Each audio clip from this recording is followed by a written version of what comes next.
বানাবো চায়ের সাথে একটা স্ন্যাক্স। তো তার জন্য এখানে 1 কাপ ময়দা নিলাম, দিলাম খানিকটা নুনটা আর ময়দাটা ভালো করে মেখে নিলাম। ময়ানের জন্য দিলাম খানিকটা সাদা তেল, এটাও ভালো করে মেখে নেব। ময়দাটার সাথে ময়ানটা ভালো করে মেখে নিলাম। এখন আমি অল্প অল্প জল দিয়ে ডোটা মেখে নেব।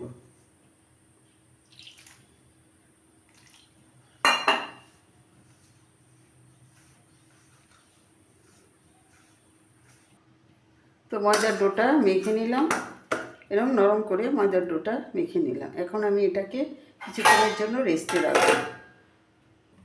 তো একটা পুর বানাবো, তার জন্য খানিকটা তেল গরম করে নিয়েছি, নিয়ে একটা পেঁয়াজ আর কাঁচা লঙ্কা দিয়ে দিলাম তেলের মধ্যে, দিয়ে একটু ভেজে নেব। দিলাম রসুন কুচি, একসাথে ভেজে নেব। দিলাম খানিকটা বোনলেস চিকেন, এরকম ছোট ছোট পিস করে নিয়েছি, তো বোনলেস চিকেনটাও দিয়ে দিলাম, দিয়ে ভেজে নেব। কিছুটা সবজি কুচিয়ে রেখেছি, গাজর, বিনস আর ক্যাপসিকাম, সেটাও দিয়ে দিলাম, দিয়ে এটাকেও একসাথে ভেজে নেব।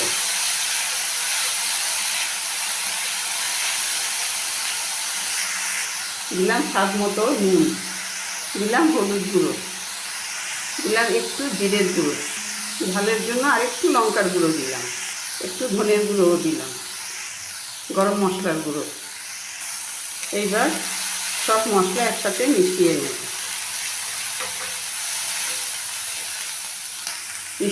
ভেজে নেব। দিলাম কয়েক দানা চিনি টেস্টের ব্যালেন্সের জন্য। তো সব ভাজা হয়ে গেছে, সেদ্ধ হয়ে গেছে। চামচটা দিয়ে একটু ভেঙে ভেঙে মিশিয়ে নেব। সব শেষে দিলাম একটু চাট মশলা আর দিলাম খানিকটা ধনেপাতা, দিয়ে আবারও কিছুক্ষণ মিশিয়ে নেব। তো পুরটা রেডি হয়ে গেছে, এখন আমি নামিয়ে নেব।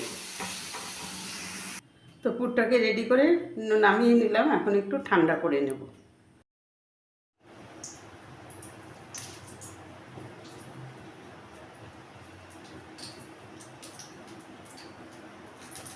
রুটিটাকে বেলে নেব।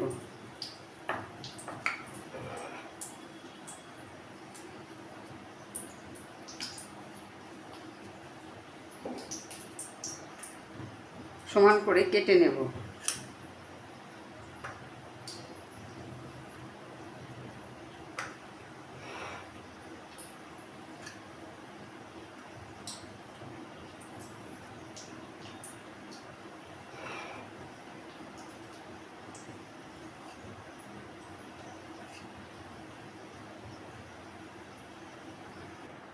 পুরটাকে নিয়ে নিলাম, নিয়ে এরমভাবে এখন আমি রোল করে নেব।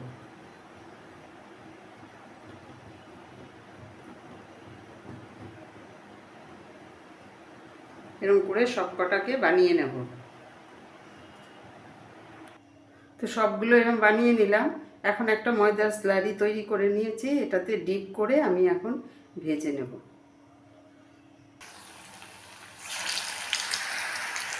তো স্ন্যাক্স রেডি করে নিলাম, আর সেই সাথে এখানে নিয়েছি টমেটো সস আর মেয়োনিজ।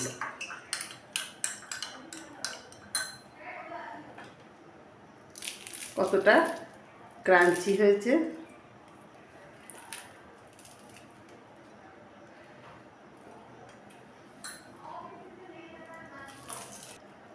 দেখতে যেমন সুন্দর হয়েছে, খেতেও তো এরকম সুন্দর ভালো হয়েছে।